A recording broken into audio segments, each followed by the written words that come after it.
Assalamualaikum warahmatullahi wabarakatuh. Halo pemirsa cerita inspiratif dimanapun Anda berada. Salam sejahtera untuk kita semuanya. Semoga kita semua dalam keadaan sehat dan tetap dalam lindungannya. Kembali lagi dengan kami di channel Cerita Inspiratif, di mana kita akan berbagi kisah-kisah inspiratif penuh makna untuk Anda simak.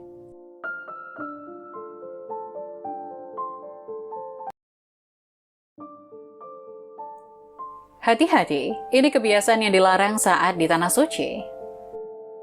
Lain ladang, lain belalang, lain tempat, lain budaya, dan aturan kebiasaan suatu tempat atau negara. Saat ini masih banyak jemaah haji Indonesia yang lupa bahwa ada kebiasaan dan aturan yang berlaku di Tanah Suci. Misalnya yang menimpa jemaah asal Bekasi, Jawa Barat. Ia hampir ditangkap polisi Arab Saudi saat kedapatan merokok di kawasan Masjid Nabawi, masjid yang didirikan Nabi Muhammad SAW. Untung saja petugas perlindungan jemaah atau Linjam Haji Indonesia sigap membantu. Beruntung, kata Harun, jemaah tersebut akhirnya lolos dari jeratan hukum yang berlaku di Arab Saudi. Pria itu langsung didatangi aparat keamanan, sampai diminta paspornya. Akhirnya kita janjikan ke mereka bila kesalahan itu tidak akan terulang lagi, kata Kepala Seksi Perlindungan Jemaah Daerah Kerja Madinah, Kolonel Laut Harun Al-Rashid, Jumat kemarin 24 Juni di Madinah. Jika sampai tertangkap, lanjut Harun, jemaah itu terancam hukuman denda hingga setara 18 juta rupiah. Harun mengimbau jemaah agar tidak lupa bahwa saat ini sedang berada di Tanah Suci Arab Saudi dan ada sejumlah larangan yang tidak boleh dilanggar. Berikut sejumlah tindakan yang dilarang di Arab Saudi, Mekah maupun Madinah. 1. Membuat video dengan durasi terlalu lama. Pada prinsipnya, pembuatan rekaman video atau audio cukup longgar diberlakukan oleh otoritas Saudi. Ini dibuktikan banyak jemaah yang melakukan perekaman saat kumandang azan, proses tawaf, sa'i, tahallul, berdoa di Raudhah, dan lain sebagainya. Bahkan aturan larangan selfie pun juga kadang ketat, kadang luntur. Ini semua tergantung pintar-pintarnya jemaah memanfaatkan situasi dan kelengahan petugas atau askar. Namun jika pengambilan video dilakukan dalam waktu cukup lama dan statis, biasanya akan menimbulkan kecurigaan. Apalagi jika perekaman itu disertai dengan alat pendukung seperti tripod, lampu, mikrofon khusus, kabel audio video, dan lain sebagainya. Petugas Saudi banyak melakukan patroli, baik langsung maupun lewat CCTV. Jika melanggar, kamera dan perekam akan ditahan.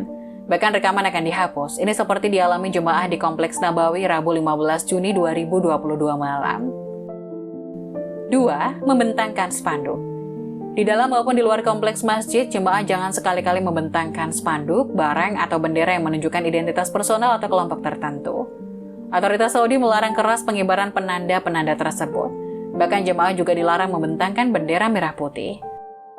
Untuk itu, spanduk seperti KBIH, Biro Travel, dan lain sebagainya jangan pernah dibawa masuk ke masjid jika tak mau berurusan panjang dengan otoritas keamanan Saudi. 3. Berkerumun lebih 5 orang. Saudi juga menerapkan aturan ketat bagi jemaah yang ketahuan berkerumun 5 orang atau lebih dalam jangka waktu lama. Jika menemukan jemaah yang melakukan hal ini, askar masjid pasti akan mengusir seperti meminta jemaah jalan dan sebagainya. Selain berpotensi menghambat alur pergerakan orang, berkerumunnya jemaah juga bisa menimbulkan kecurigaan tersendiri. Untuk itu, jika harus bertemu dengan sesama jemaah lain, lebih baik tidak di kompleks masjid atau dilakukan terbatas dan sambil bergerak. 4. Mengambil barang temuan. Aturan lain yang perlu diperhatikan betul oleh jemaah haji Indonesia adalah jangan sekali-kali mengambil barang yang tergeletak di masjid dan sekitarnya.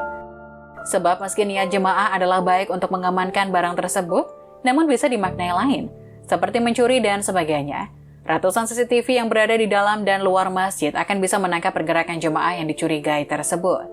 Untuk itu, jika menemukan barang berharga yang tercecer atau tergeletak, lebih baik segera menghubungi petugas terdekat. Selanjutnya petugas itu yang akan mengamankan sehingga jemaah aman. 5. Merokok. Aturan lain yang kerap dilanggar jemaah adalah merokok di kompleks masjid. Bagi jemaah Indonesia, umumnya aktivitas merokok dilakukan usai sholat atau menunggu waktu sholat berikutnya. Namun sebaiknya merokok dilakukan di tempat yang jauh dari kawasan masjid. Sebab jika ketahuan pasti akan diingatkan. Bahkan jika menemukan petugas yang garang, bisa jadi jemaah ditahan untuk proses hukum. 6. Buang sampah. Pengelola masjid sangat ketat dalam menjaga kebersihan kawasan. Untuk itu, jemaah haji jangan sekali-kali seenaknya membuang sampah seperti plastik bekas sandal, botol minuman, bungkus makanan, dan lain sebagainya.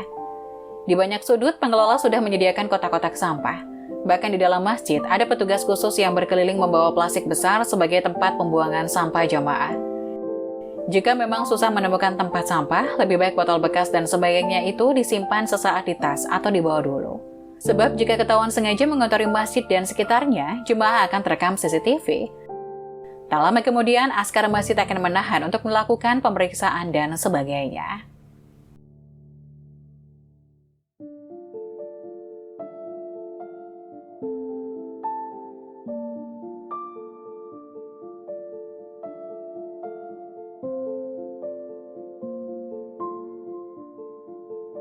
Nah, bagaimana menurut kalian? Jangan lupa tulis pendapat kalian di kolom komentar ya. Wassalamualaikum warahmatullahi wabarakatuh.